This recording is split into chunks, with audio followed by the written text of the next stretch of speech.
1947 Srinagar airport की ठंडी सुबह। रनवे पर धुंध थी और दूर पहाड़ों की तरफ से गोलियों की आवाजें गूंज रही थी। उसी क्षण एक सैन्य विमान नीचे उतर रहा था। विमान के दरवाजे खुले और भारतीय सैनिक तेजी से जमीन पर उतरे। अगर वो विमान कुछ घंटों की भी देरी से आता तो शायद श्रीनगर का इतिहास अलग होता। लेकिन सवाल है, आखिर हालात इतने गंभीर कैसे हो गए? 15 अगस्त 1947 को भारत और पाकिस्तान आजाद हुए। ब्रिटिश भारत के साथ साथ 560 से अधिक रियासतों को ये विकल्प दिया गया कि वे भारत या पाकिस्तान में से किसी एक के साथ विलय करें। जम्मू कश्मीर एक ऐसी रियासत थी जहां बहुसंख्यक मुस्लिम आबादी थी, लेकिन शासक महाराजा हरि सिंह थे, एक हिंदू राजा। उन्होंने तुरंत किसी भी देश में शामिल होने का फैसला नहीं किया। वे स्वतंत्र रहना चाहते थे। यहीं से कहानी में मोड़ आता है। अक्टूबर 1947 में पाकिस्तान की तरफ से उत्तर पश्चिम सीमांत प्रांत के कबायली लड़ाकों को कश्मीर की ओर बढ़ने के लिए प्रोत्साहित किया गया। 22 अक्टूबर 1947 को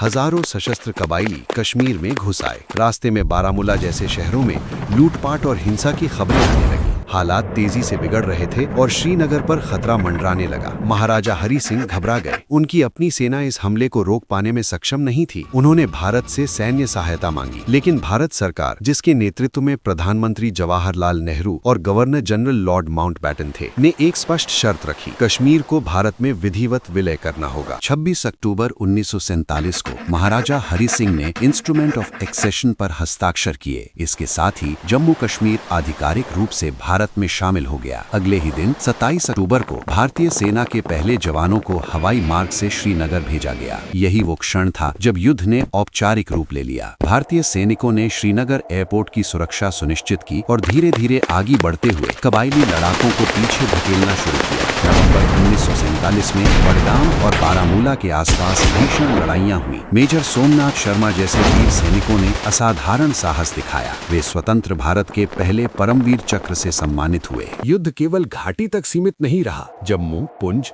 और लद्दाख के क्षेत्रों में भी संघर्ष तेज हो गया।